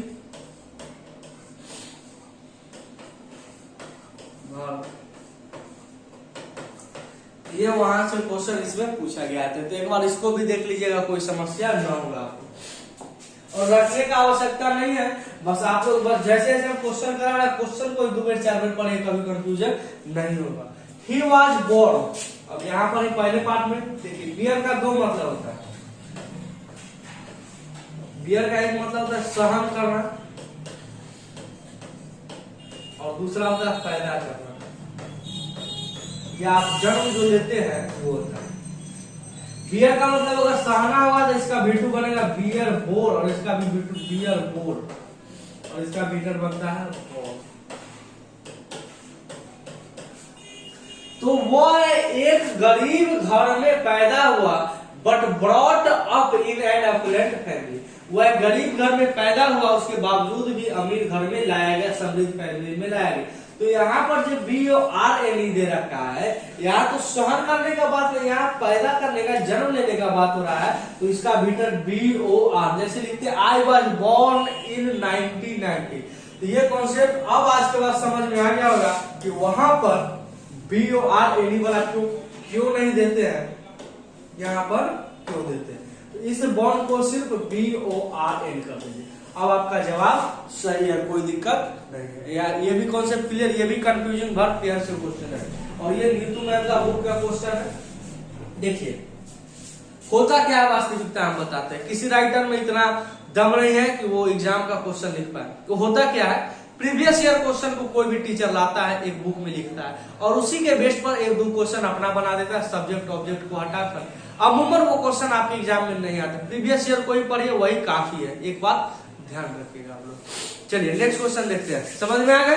तो मैं राइटर का, क्योंकि होता क्या है, इन्फ्लुएंस वगैरह बोलते हैं कि सर इस बुक से करा दीजिए क्वेश्चन, इससे कर लो भाई, कोई राइटर नहीं बचेगा। इतना क्वेश्चन कराती है, कल 100 क्वेश्चन करा दिया, अब 157 चल रहा, आज ये वीडियो डाल देंगे, तो अब क्या क्वेश्चन चाहिए, इससे ज्यादा क्यों करा सकता है, संभव नहीं। द यूनिवर्सिटी वाज फाउंड, ये भी कंफ्यूजिंग बात से देख लीजिए। फाउंड का मतलब होता है पाना, फाउंड का मतलब होता है, सॉरी फाउंड नहीं, फाइंड का मतलब होता है पाना, और इसका V2 बनता है फाइंड, फाउंड, फाउंड, ये बनता है इसका V2 और V2। बशर्ते एक फाउंड का मतलब होता है स्थापित करना है, एक फाउंड का मतलब होता है स्थापित। जैसे इसका मतलब स्थापित करना होगा तो इसका V2 बनेगा फाउंडेड और V2 बनेगा फाइंड का मतलब पाना, इसका V2 फाउंड, फाउंड। मगर फाउंड का मतलब होता है स्थापित करना, नहीं देखते हैं एस्टैब्लिश्ड, इसका मतलब समझ सकते हैं। इसका सिनोनिम्स की बात करें तो इसका सिनोनिम्स होगा एस्टैब्लिश्ड। तो द यूनिवर्सिटी वाज पाया गया है, नहीं स्थापित किया गया, तो यहाँ पर फाउंड नहीं, यहाँ पर होगा फाउंडेड। इधर नंबर बी में इस पार्ट में आपका क्वेश्चन का इधर समझ गए। ऑप्शन आपको इस तरह से जाएगा ए बी सी डी और 5 प्रकार के देगा और बता दीजिए किस पार्ट में, तो आपका बी नंबर पार्ट में गलत है। आई कंप्लेंट, कंप्लेंट में टी लग जाता है तो वो नाम हो जाता है वाला, याद रखिएगा। एक होता है कंप्लेंट, कंप्लेंट का मतलब होता है शिकायत करना, तो इसका V2 बनता है कंप्लेंट और V2 बनता है। मगर यही कंप्लेंट नाउन होता है, क्या होता है नाउन, इसका मतलब होता है शिकायत, और ये कंप्लेंट का मतलब होता है शिकायत करना, शिकायत। कंप्लेंट का मतलब होता है शिकायत, तो आपने शिकायत करी, तो जब बात करी की होगी तो ईडी वाला चाहिए। तो आई कंप्लेंट, अब देख लीजिए प्रेजेंट में जा रहा है तो प्रेजेंट में आगे फील्ड भी है, तो यहाँ पर हो जाएगा आई कंप्लेंट। कंप्लान नहीं समझना है, कंपेल, कंप्लान पीने वाला नहीं है, कंप्लेन वाला है, शिकायत। Failure must not have permanent effect on a person because only the tough survivor. Must not, ठीक है। इसके बाद मोड भी का पहला रूप आया है, इस वाक्य में कोई एरर नहीं है। परमानेंट इफेक्ट, देखिए इफेक्ट अपने आप में होता है भर, और इफेक्ट होता है प्रभाव, ये होता है नाउन, ये होता है प्रभावित करना। इफेक्ट का मतलब होता है प्रभावित करना और इफेक्ट का मतलब होता है प्रभाव।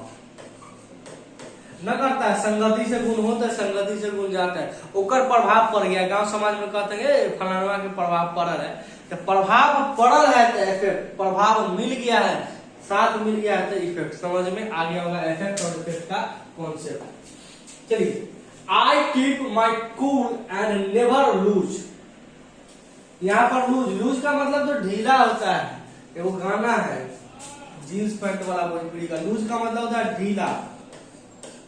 तो भाई आपका ढीला है कि टाइट है ये थोड़ी पूछ रहा है क्वेश्चन में, क्वेश्चन में पूछ रहा था आपने लूज। लॉस, इसका होता है V2 लॉस और V2 होता है लॉस, तो ये वाला ना पूछ रहा है। लूज का मतलब होता है जो हार गए, आपका घटी हो गया, कम गया, तो ये लूज नहीं पूछ रहा है, यहाँ पूछ रहा है लॉस। समझ गए। एगो लूज होता है ढीला जो कि होता है वो समझ गया, और ये होता है लूज जो कि आपको खो दिए या हार गए या खत्म हो गया। He lie on the grass for hours, enjoying the cool breeze. वह घास पर लेटा रहा और ठंडी ठंडी हवा का मजा लेता रहा। तो लाइट का मतलब तो झूठ बोलना होता है, हमने कराया है। लाइट का मतलब होता है झूठ बोलना, तो इसका V2 बनता है लाइट और V2 बनता है लाइट। और एक लाई का मतलब होता है लेटे रहना, तो लाई, लिव, लिव। और एक और होता है ले, ले का मतलब होता है तिरछा रखना, तो इसका V2 और V2 होता है ले। ये बात होता है। तो आप झूठ बोलने वाला आईडी थोड़ी है, यहाँ पर होगा ही ले, क्योंकि V2 चाहिए, तो ही ले और द ग्रास, लेटा रहा घंटों और ठंडी हवा का मजा लेता रहा। तो ये क्वेश्चन हम करवा दिए। During the rainy season many reverse, चलिए ओवर फिल्म नहीं होगा, देखिए फ्लाई, फ्लू, फ्लो, ये उड़ना के सेंस में होता है। अब बहना के सेंस में होता है फ्लो, फ्लो, फ्लोड, ये नदी का जब बहाव हुआ होता है तो ओवरफ्लोड होगा, समझ गए। फ्लाई, फ्लू, फ्लो नहीं होगा। ही ले, ये भी कंफ्यूजिंग वर्ड से पेयर है। यहाँ पर ही ले आ गया, लगेज, लगेज को क्या किया है भाई, ये साइड में रखा है, तो यहाँ पर ले नहीं, ही लेट होगा, क्योंकि तिरछा रखना, लाई, ले और एक होता है ले, तो ये लास्ट वाला लेट का बात कर रहा है। तो अभी से 2-3 क्वेश्चन हम कराए हैं, उसको भी देख लीजिए आप। When calamity fall या फिर, यहाँ पर देखिए कैलामिटी का मतलब है बुरा चीज, बुरा प्रभाव, बुरा चीज, कोई आपदा। तो यहाँ पर बी फॉल का प्रयोग करना जरूरी है। जब कोई बुरा प्रभाव आपके जीवन में घटित होता है, फॉल और फेल का मतलब तो होता है गिरना और गिराना। जैसे हम किसी चीज को गिरा दिए या कोई हमको गिरा दिया, तब उसको फॉल और फेल का प्रयोग होता है। मगर बी फॉल का मतलब होता है कोई आपदा के कारण या कुछ के कारण होता है, तो इसमें होगा बी फॉल का प्रयोग होगा। Option number A, part number A में आपका एरर है। The assassin was convicted and ordered to be hang. Assassin का मतलब होता है आस, एगो गधा, दूगो गधा और ये तीसरा गधा, इसका मतलब होता है हत्यारा। आस, आस ऊपर एगो इंडिया और ऊपर इंडिया वाला जो असैसिनेशन, एगो आस, दूगो आस, आई, असैसिनेशन का मतलब होता है हत्या करना, हत्या। The assassin was convicted and ordered, order का मतलब आदेश दिया गया, क्या मेरे भाई, हंग, हंग थोड़ी होगा, हैंग होगा। पार्ट नंबर 14 में जाकर देख लीजिए, कंफ्यूजिंग वर्ब है, वहां पर हैंग का मतलब होता है एक जेंडर सेंस में लटकाना, तो हैंग, हंग और होगा। मगर जब फांसी पर लटकाने की बात हुई थी, यही हैंग बन जाता है, हैंग और बीटर बन जाता है। समझ में आ गए? तो कौन वाला सही है, आप खुद समझदार है। इससे 2 क्वेश्चन अभी भी करवा दी है, ये और बेहतरीन क्वेश्चन है, यहाँ तक कोई कंफ्यूजन नहीं हो रही होगी आप लोगों को। चलिए नेक्स्ट क्वेश्चन।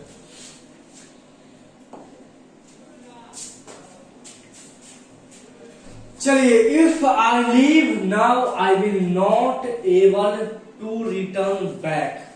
यहाँ पर एक कॉन्सेप्ट समझ लीजिएगा। रिटर्न का मतलब होता है लौटाना, रिटर्न का मतलब होता है लौटाना।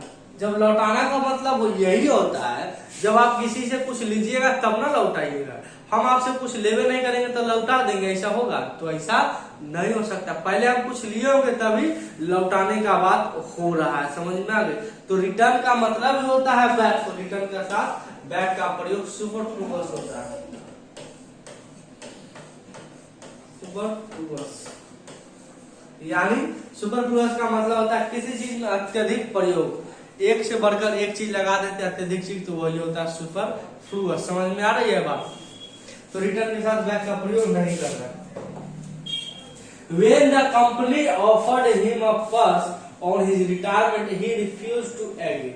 When the company offered, past ठीक है, ऑफर के बाद him ऑब्जेक्ट आ गया और जनरली ऑफर के बाद ऑब्जेक्ट आता है। A purse on his retirement, उसके रिटायरमेंट पर he refused, यहाँ भी सही है, वो मना करता टू, क्योंकि एक बार में है तो उसके बाद टू एग्री नहीं, टू एक्सेप्ट होगा, टू एक्सेप्ट। तो मेरे भाई आपको सहमति थोड़ी ले रहा है कि हाँ भाई आप सहमति दीजिएगा तब हम आपके रिटायरमेंट पर एगो बैग देंगे, नहीं तो नहीं देंगे। नहीं, हम आपको दे रहे हैं, आपने उसको लेने से या तो मना कर, मान के चलिए आपका रिटायरमेंट होगा तो हम आपसे पूछेंगे कि एगो बैग दे कि नहीं, हम आपको देंगे एगो बैग, मेरा मन है देने का।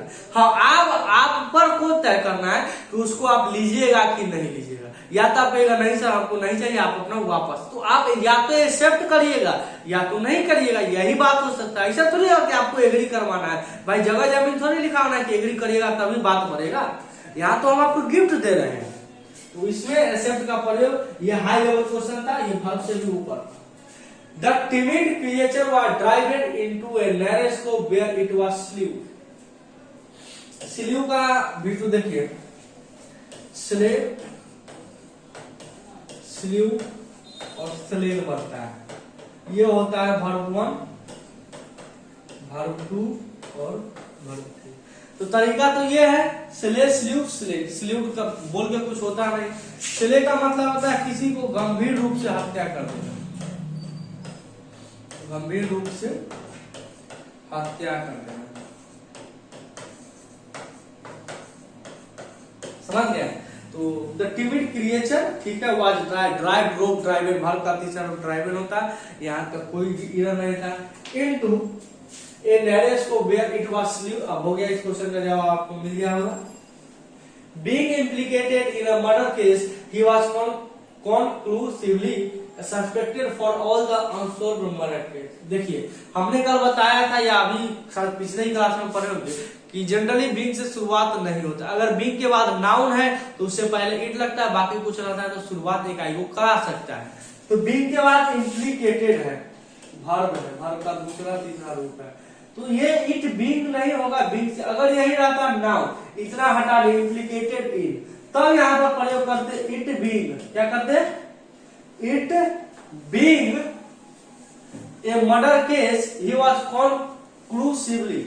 तो कॉन्क्लूसिवली और सस्पेक्टेड दोनों का मतलब सेम ही होता है, या तो इसको हटा दीजिए या इसको हटाइए, दोनों में से एगो हटाइए, एगो रखिए, एगो रखना है, दोनों में से, क्योंकि जैसे ही सुपरफ्लुअस हो जाता है, एक ही चीज का बार बार प्रयोग थोड़ी करना है।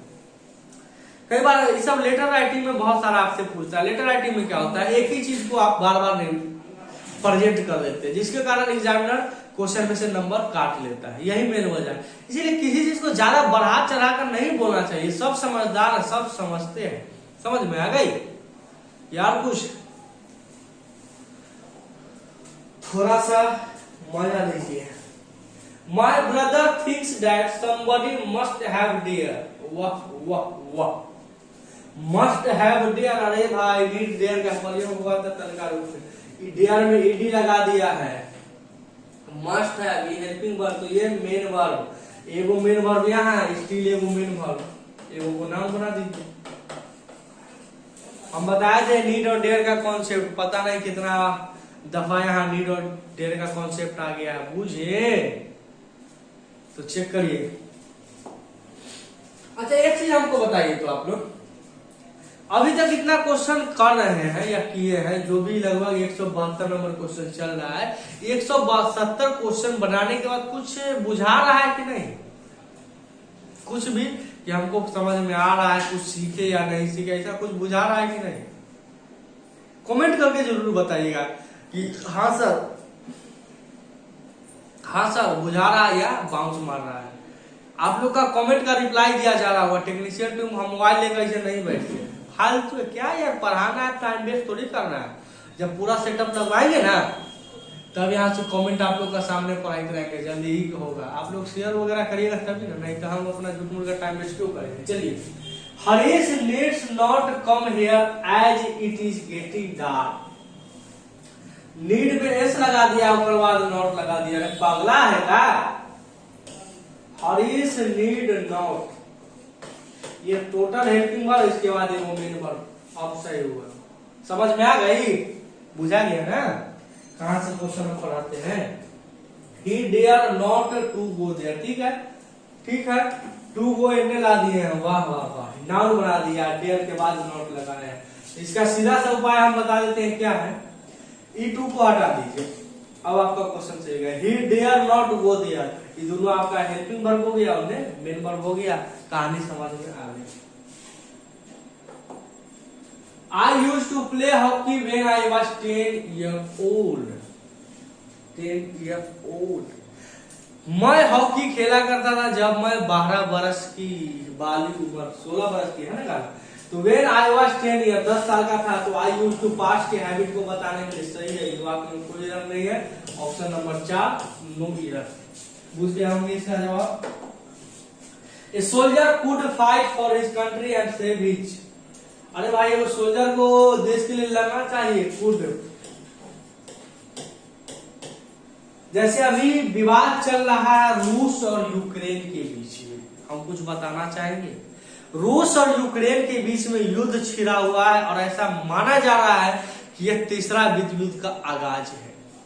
इसकी समझौता हम फेसबुक पर देख रहे हैं कि भारत को मध्यस्थता करने के लिए यूक्रेन बोल रहा है, जबकि रूस सहायता के लिए बोल रहा है कि मदद करे। रूस इतना पावरफुल कंट्री है कि उसको किसी की समर्थन की जरूरत नहीं है। मगर आप सभी जानते हैं भारत और रूस का दोस्ताना सदियों पुराना है और यूक्रेन से तो 36 का आंकड़ा चल रहा है, जिसके वजह से हो सकता है भारत इसमें अपना पक्ष यूक्रेन के पक्ष में न दे, समर्थन में न दे। मगर हम लोग युद्ध नीतियों से नहीं, हम लोग कूटनीतिज्ञ हैं। हम लोग युद्ध के पक्ष में कभी नहीं, भारत कभी भी युद्ध के पक्ष में न रहा है। तो हो सकता है आने वाले दिनों में भारत कुछ ऐसा रास्ता निकाले कि युद्ध को टाला जा सके। युद्ध कुछ होता नहीं है, सिर्फ दो देशों के लोग मरते हैं। नेता वगैरह तो अपना घर में सब सेफ ही, हम आप मरिएगा ना, हम आप पीसते हैं ना। तो युद्ध को जल्द से जल्द खत्म किया जाए। रूस से भी आग्रह है कि भाई नहीं छोड़ो। मगर यूक्रेन का भी गलती है कि जब औकात नहीं हो तो ज्यादा पिपियाना नहीं चाहिए, न तो यही हाल होगा। भाई कायदे में रहो तो फायदे में रहेगा, सीधा सा रूस का नाम है। बच्चा हो बच्चा की तरह रहो। तो यूक्रेन को समझना भूलना चाहिए और रूस को भी समझना भूलना चाहिए कि युद्ध को खत्म किया जाए जल्द से जल्द। आई वुड रेदर, और हम एक चीज भारत सरकार से ही बोलना चाहेंगे, जितना जो छात्र वहां पर फंसा हुआ है सबको जल्दी से बुलाया जाए, क्योंकि ये यही छात्र है जो आपके देश की उन्नति में काम आते हैं। अगर उन सभी को आज आप छोड़ दीजिएगा तो कैसे कोई बाहर जाकर आपकी भारत की झंडा गाड़ेगा। तो उसको लाना बहुत जरूरी है। भारत सबसे विनम्र आग्रह है कि उसको जल्द से जल्द अपने देश वापसी की ओर लाया जाए। जितने भी छात्र हमारे फंसे हुए यूक्रेन में या रूस में, जो भी घर आना चाहते हैं, जल्द से जल्द सहायता प्रदान की जाए। बेसिक नीड्स खत्म हो रही है, फूड वाटर सब कुछ शॉर्टेज हो रहा है। लोग बंकर में रहने के लिए मजबूर हो रहे हैं, जैसा कि हम पिछले 1-2 दिन में पढ़ पाए हैं। बाकी तो हम उतना पॉलिटिक्स करते नहीं। चलिए आगे देखिए। आई वुड रेदर डाई, याद रखिएगा।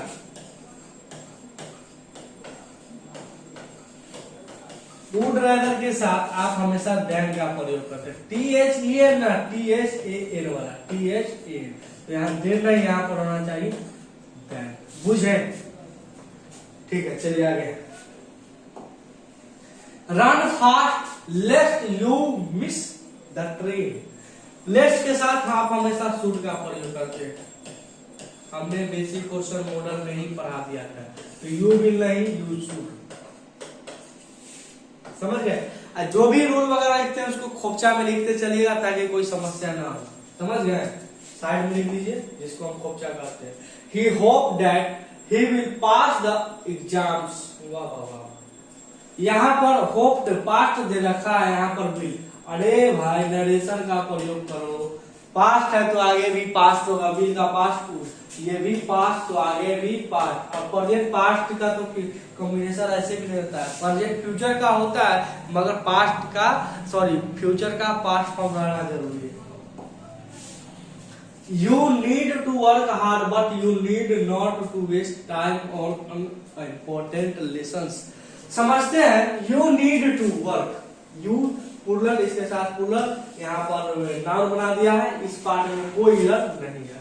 But you need not, बशर्ते आप तो need not। जब यहाँ पर need के साथ आपने not लगा दिया है तो इसको हेल्पिंग वर्ब बना दिया है, तो इसको मेन वर्ब बनाइए। इस टू को आप, इस टू को मेरे भाई, इस टू को काट दीजिए। ये टू का प्रयोग गलत है, यहाँ पर टू का प्रयोग नहीं होगा क्योंकि ये वो हेल्पिंग वर्ब बना दिया तो दूसरा को मेन भर देते। आप लोग को लगता होगा कि हम सिर्फ हल्का हल्का क्वेश्चन करा रहे हैं। देख रहे हैं नीड और डेयर का कितना खतरनाक खतरनाक क्वेश्चन आ रहा है। क्वेश्चन हमेशा बेसिक से ही पूछे जाएंगे, जो भी हम पढ़ाए उससे ज्यादा बाहर जाने की संभावना नहीं।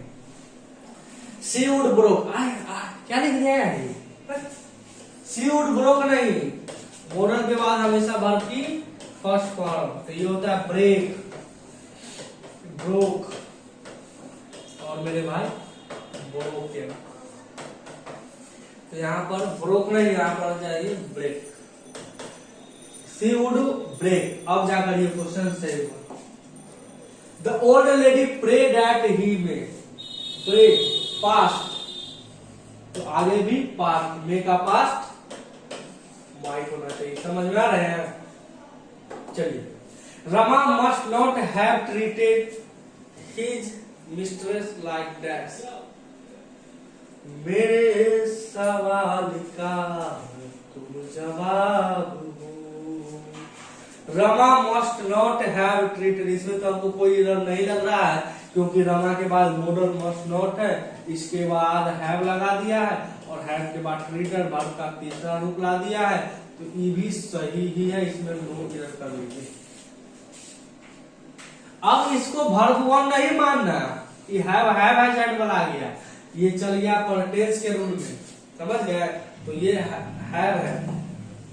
Waste material should be be के बाद हमेशा वर्ब का, हम बताए बी के बाद हमेशा वर्ब का तीसरा रूप। The waste material should be recycled if possible. The government can not be, वाह भाई वाह, गजब। कैन फूड के साथ, कैन फूड के साथ एबल टू अनेबल टू का प्रयोग नहीं होता है, एबल टू और अनेबल टू का प्रयोग नहीं होता है, हमने अभी तक पढ़ा है। तो यहाँ पर can not be able to, वाह भाई, दोनों में से वो हटाइए। The government can not be content, यहाँ पर भी लगा के वाक्य को सुधारा जा सकता है। इनसेफ्लाइटिस बाय द स्पेलिंग जस्ट, जब आपको एरर मिल गया तो आगे पढ़ने का कोई आवश्यकता ही नहीं है। The police think that he may be there yesterday at the scene if crime, अगर कोई क्राइम हो गया तो यहाँ yesterday पास्ट की घटना को बता रहा है, यहाँ yesterday पास्ट की घटना को बता रहा है, तो यहाँ पर मैं नहीं, यहाँ पर माइट का प्रयोग करना है क्योंकि yesterday और लास्ट ईयर या यस्टरडे लगा हो तो अमूमन वो वाक्य सिंपल प्रेजेंट में जाता है क्योंकि यह पास्ट की बात बताता है। He may live long, he said his sad mother prayed, उसकी बूढ़ी माता ने प्रार्थना किया कि वह बहुत, देखिए ये वाक्य सही रहता अगर इसमें ये वाला चीज नहीं लगा, तो यहाँ पर कर दीजिए may he live long, क्योंकि दो कॉमा वाला बात है तो इसमें हम हमेशा किसी को जब दिल से दुआ देने की बात होती है तो इसी का प्रयोग करते हैं। मे the king live long, may the king live long, बहुत सारा क्वेश्चन इसे किए हैं तो बहुत बार बोलते भी हैं, वही कॉन्सेप्ट यहाँ लागू होता है।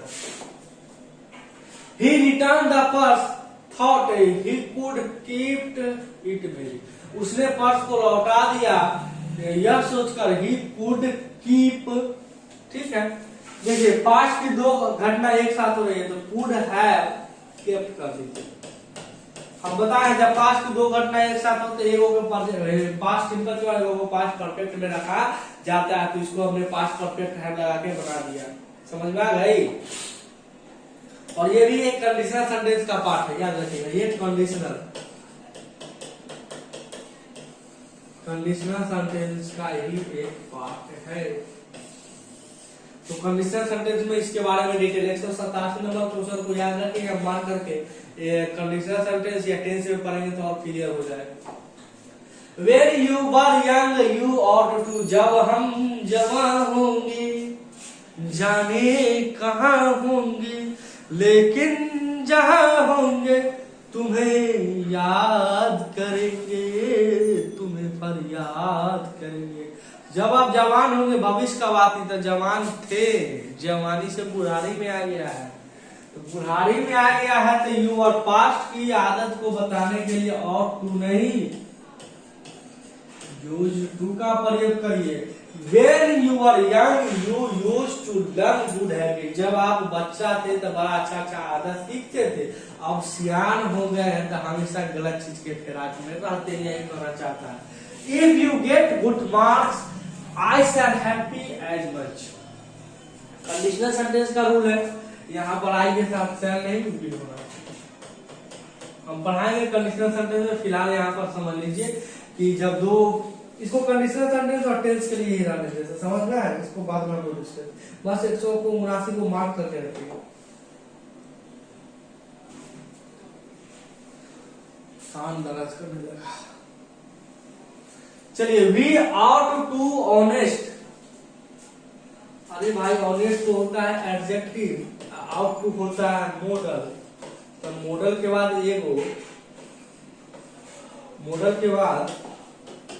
एगो बी का फॉर्म यानी भरबंद हो ना, तो यहाँ पर कम से कम बी तो जोड़ो।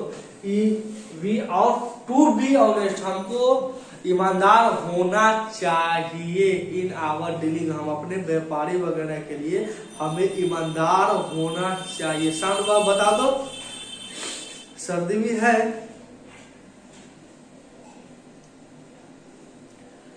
इसका ठीक है, चलिए साउंड बार बताइए कमेंट करके। समझ में आ गया ये question? It is very cold here, I should bring my woollen clothes but I did not. आज काफी ठंड है और हमें एक लाना चाहिए था मगर हमने नहीं लाया। रजाई उलेन कपड़ा लाना चाहिए, वाक पर जोर दे रहे, तो वाक में कोई डर नहीं है, बशर्ते यहाँ पर फूड है ब्रॉड कर दीजिएगा तो आपका ज्यादा सही है। जब टेंस पढ़ेंगे तो ये रूल और खतरनाक तरीका से समझ में आ जाएगा। फिलहाल को यहाँ इतना समझ लीजिए क्योंकि कोई काम को आपने नहीं लाए, पास्ट की तुरंत या प्रेजेंट की तुरंत बैक का जब याद करते हैं तो प्रेजेंट परफेक्ट का प्रयोग किया जाए, प्रेजेंट परफेक्ट का प्रयोग किया जाता है। ये बात को याद रखिएगा आप लोग, समझ गया? इसे टेंस और कंडीशनल सेंटेंस दोनों में हम लोग पढ़ेंगे। आर यू यूज टू, वाह भाई वाह, यहाँ यूज टू भी लगा दिए और यहाँ आर भी लगा दिए, दोनों में से दोनों थोड़ी सही है। या तो लिख लीजिए you use to get up early, ये आर को हटा दीजिए, या फिर आर को रहना चाहते हैं तो यू गेट अप, इस यूज टू को हटा दीजिए और इसका वर्ब का तीसरा रूप बना दीजिए क्योंकि बी के बाद हमेशा वर्ब भी तीसरा रूप आती है। चलिए next question. Our knowledge of history does not come to our head and sometimes we even fail to remember who invented America। वाह भाई वाह, अमेरिका ऐसा तो नहीं कि कोई उसको आविष्कार किया है। Who discovered India? Who discovered America? देखिए इन्वेंटेड और डिस्कवर्ड में अंतर समझिए। इन्वेंटेड का मतलब होता है जो कहीं नहीं था आपने प्रथम बार बनाया, जैसे माइक, मोबाइल, जो भी टेक्नोलॉजी है वो कहीं थी नहीं, छुपा हुआ, आपने बनाया तो इन्वेंटेड। और जो कहीं है, जैसे मान के चलिए कल को जमीन खोद कर यूरेनियम निकाल लिया जाए या कोई नया मेटल निकलता है तो वो है, आपको जानकारी नहीं था। तो अमेरिका को किसी ने बनाया नहीं है, अमेरिका को किसी ने खोजा है। कौन खोजा है? कोलंबस ने खोजा था। समझ में आई बात को? नेक्स्ट क्वेश्चन चलिए देखिए। I think the news might model है अपने आप में, और मॉडल के बाद आपका हमेशा वर्ब की एक पहली फॉर्म का जरूर, या फिर ट्रू अपने आप में एडजेक्टिव होता है। यहाँ पर माइट बी ट्रू जोड़ दीजिए, आपका आंसर सही हो जाएगा। I think the news might be true, क्योंकि मॉडल के बाद किसी भी सूरत में वर्ब की फर्स्ट फॉर्म तो चाहिए ही चाहिए, उसके बाद एडजेक्टिव का प्रयोग नहीं होता।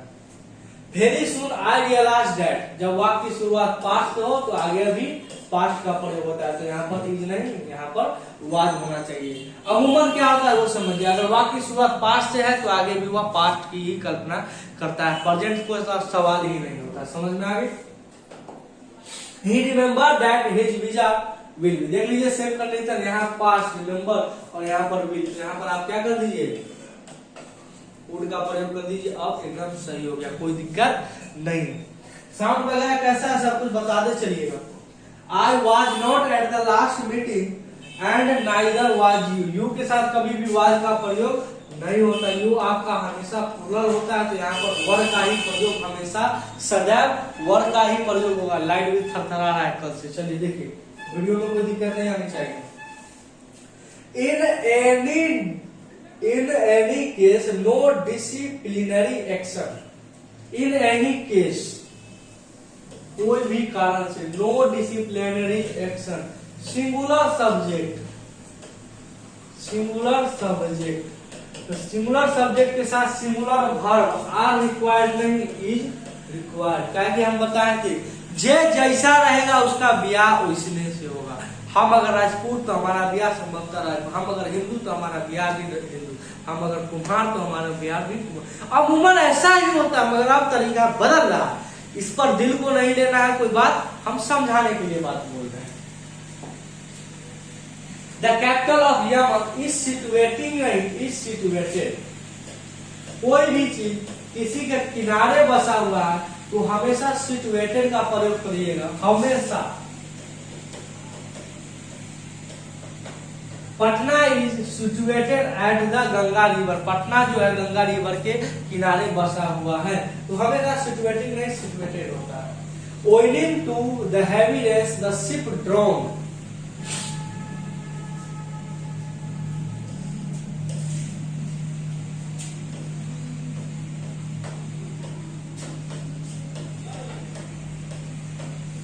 पहले हम लिख देते हैं तब समझाते हैं आपको।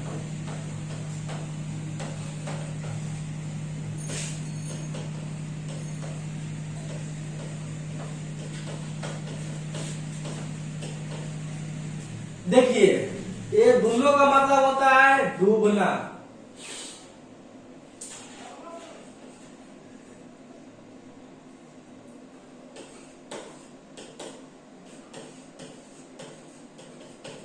दोनों का मतलब होता है पानी में डूबना। जब कोई निर्जीव डूबता है, जब कोई निर्जीव डूबेगा तो सिंक का प्रयोग करते हैं, जब कोई सजीव डूबेगा तो ड्रोन का प्रयोग करते हैं। जैसे हम आप डूब जाइएगा, मनुष्य डूबेगा, कुत्ता बिलाई डूबेगा तो सिंक का प्रयोग नहीं है। बाकी कोई मोबाइल कुछ भी डूब गया तो उसके लिए सिंक का प्रयोग। Oiling to the heavy rains के कारण द शिप डूब गया in the middle of the ocean, समुद्र के बीचों बीच। तो यहाँ पर सिंक नहीं, यहाँ पर होगा सिंक सैंक होना चाहिए। The ship sank drone. अगर हम जुटते द शिप की जगह लिख देते सनी देओल, तब यहाँ पर होता इस वाक्य में कोई एरर नहीं था। तो 200 क्वेश्चन हमने कंप्लीट कर लिया है अभी तक, एक भी बिना ब्रेक के साथ। थोड़ा सांस भी ले ले तो अच्छा है। चलिए यहाँ तक हमने कंप्लीट कर लिया। इसका एक पार्ट और आएगा जिसमें से 1 से 150 क्वेश्चन होगा। अगर क्वेश्चन और मिला दिया होगा हमारी टीम ने तो एक वीडियो और लाएंगे, 400 क्वेश्चन का कॉन्सेप्ट कराएंगे, मगर कराएंगे जरूर। मेरा वादा है आपसे, तोड़ेंगे ना साथ है साथ ही मरते जब तक। एक एक क्वेश्चन को करेंगे। 200 क्वेश्चन समाप्त कर लिया, 200 क्वेश्चन के करीब और बचा हुआ। 1 से 2 वीडियो में भर खत्म। हम लोग उसके बाद टेंस का प्रयोग करेंगे। आप किसी भी एग्जाम का तैयारी करते हैं, आई डोंट केयर, उसमें क्वेश्चन आएगा।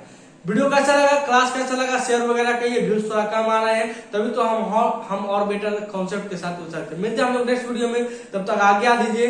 आपका दिन शुभ हो। Have a nice day. सत श्री अकाल। धन्यवाद। थोड़ा जल्दी में बोल दिए वातावरण बनाने के लिए, सर्दी हो रहा है। चलिए मिलते हैं नेक्स्ट वीडियो में। धन्यवाद।